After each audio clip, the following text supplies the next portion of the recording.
Alright, here we have the plans for our brass ornamental flask, and you can see this is the basic shape of it here. Up here on this orthographic drawing you can see this is the top view, and it has a screw top and which is held together with this brass chain. Alright, so what we need to do first is we need to shape these panels here. Now in order to do that we are going to make some wooden formers, and the formers are going to be made out of MDF, medium density fiberboard. So if I just push the plans over there for the moment. Now on this piece of board I'm going to mark a centre line down the middle like this with the oddly calipers, and then I'm going to do the same from this end like this, and so that is going to be where I'm going to start my drawing from. Now on our plans you'll see that the radius here is 48 millimeters, so I'm going to set my my dividers on 48 millimeters. Pull that on the road. 48 millimeters. Now in order to do this I'm going to start off by putting the point in the groove where it says 10 millimeters. You might think, well, hey, that's not 48, but if we now wind it back until it reads 58, now because I've started off in the 10 millimeter groove here, that means our total is going to be 48 anyway. Now we want to scribe a nice tidy circle in the MDF. If you can just see that, you can just see that edge around there. Okay, I've got a circle there, and what I'm going to do now is I need to scribe another circle right beside it. It's going to be pretty much the same distance away. So if I move away a little bit further, let's scratch that again. I'm not sure that can be seen on the camera. Yeah, we can. There we go. Alright, so we're using the dividers just like we would normally on paper use a compass. Now if we move away maybe 5 millimeters, and then that's when we'll start the second one. We'll put a centre line on this one as well, so we have two of them.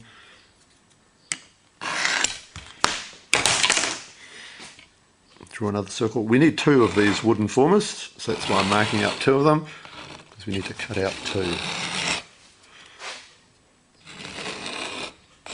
Now there's some information on the plans here. It says, if I turn that around so you can see it, it says that the spout here is 12 millimeters wide, and then another 12 millimeters from the edge we start this curve around here.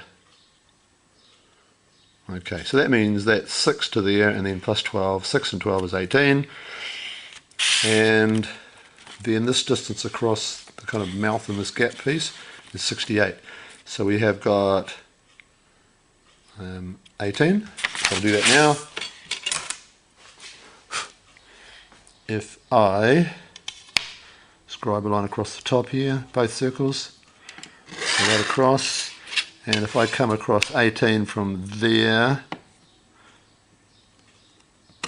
to there and do the same here, so that's 100, so it'll be 118, and then if I use my square to drop a line straight down onto the circle, like that, then that gives us the starting point to put the compass so that I can then measure off the 68. And you'll remember the 68 is that distance across there. So at the moment we have done this measurement across here. We've come 6 and then 12. That gives us that corner. Now we're going to set our compass on 68. So I'll set that on 10. That means we go through to, you guessed it, 78. Because we started at 10. Alright, so that scribes there. Okay, and this one here, like that. Alright, now it says that the radius of this curve here is 48, which is actually the same as the diameter of the whole circle of the thing. So if we set our compass on 48 and scribe an arc from that point, it'll be up about there. scribe an arc from that point, and you can see where they cross over there on the plans. So let's do that. So I need to set my compass and my dividers.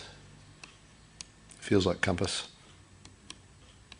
If we set that on, it has to be 48, so it needs to be starting off at 10 on the steel rule. It means I'm going to take it back to 58. Sorry, 58.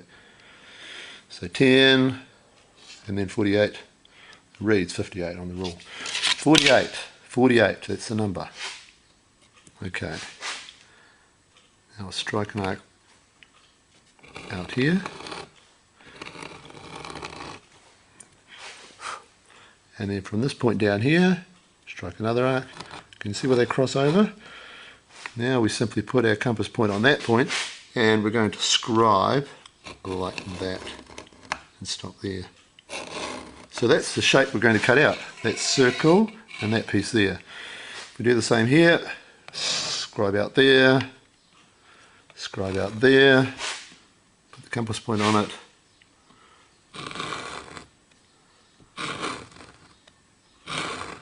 Like that. Okay, so what we're going to do now is cut those out. So we're going to drill a hole in the middle here, right there and right there, a 6mm hole, and when we cut them out, we're going to bolt them together and put them in the lathe and machine them out. Alright, so the next move is to go and cut these out. Drill them, cut them out. Alright, you can see I've drilled the two holes in the middle here, two 6mm holes. I'm going to put a 6mm bolt through and put them in the lathe, the engineer's lathe, and machine them down. That'll get the outside really perfect. So what we're going to do now is cut out, staying on the outside of the line. You see that I've traced the scribed line. The divider's made a scratch line in the wood, so I put a bit of pencil in the line so you can see it. Normally you can see it pretty well. You don't need that when you're doing it. Alright, what I'm going to do first, I think I'll just separate these two.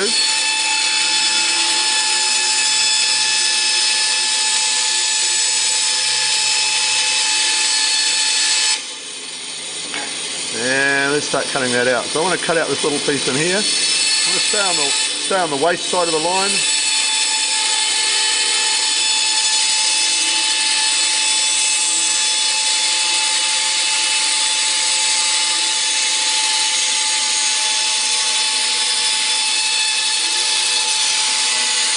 Keep your hands either side of the blade, pretty obvious reasons.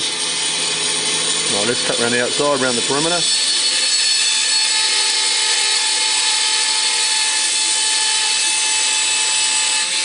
You notice I'm leaving quite a bit of wood there, about a millimetre and a half.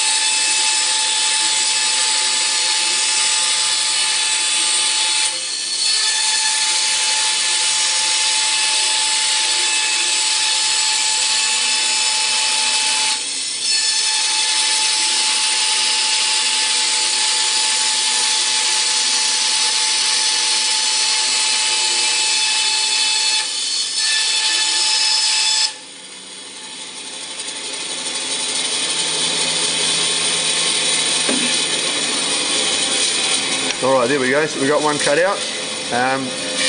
Really important so you can still see you can still see the line, because then we're going to machine it down to that line.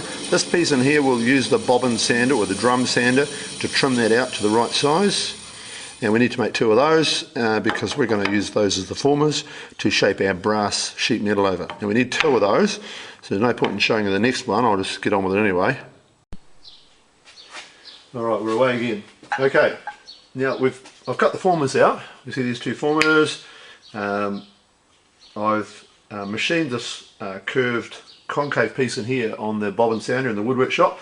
I'm now going to put a bolt through. Now the bolt is not long enough to go right through, which is fine. It's exactly what I want to do. And so I'm just going to push that in there. It is an M6 bolt, so it's trying to thread into the diameter 6 hole.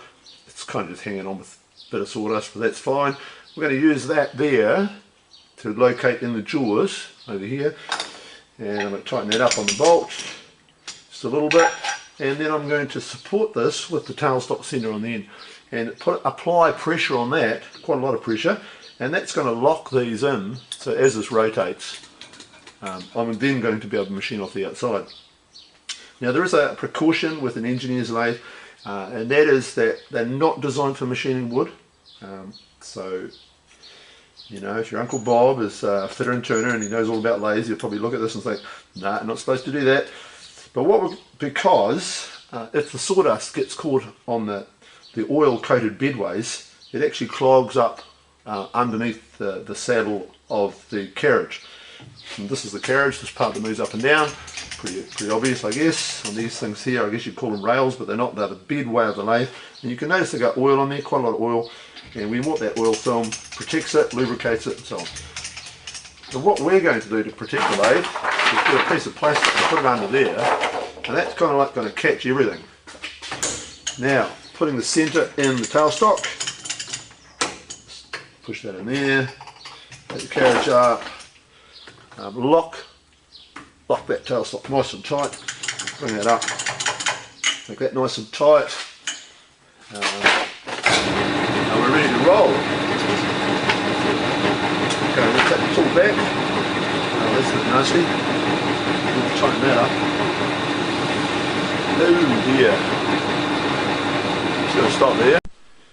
Alright, we've tightened up that top side now, had a little bit of movement in it, the clamp bolts here were left loose. Alright, so what I'm going to do now is I have got it clamped nice and tightly, and I'm going to machine down to the line which I have on the side here. And so I'm going to start off by just taking a rough cut just to see how far out I am. Moving the tool nice and slowly. Let's take some more.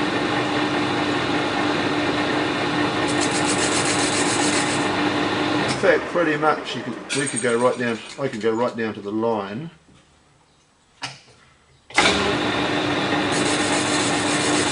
Because my bandsaw cut was originally close. Now the lathe bedway is protected by that piece of plastic. It's working well. Keep your hands away from this area here. Keep the tool moving nice and steadily across the work. We'll need to give the lathe a good sweep down afterwards to make sure we get all those filings off.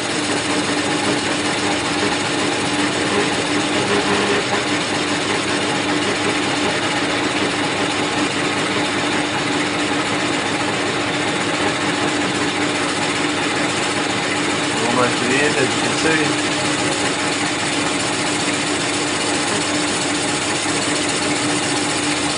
And we are finished. Now we're not going to take any of the burrs off the edges, we're not going to round the corners off, we're going to leave it like that, nice and square.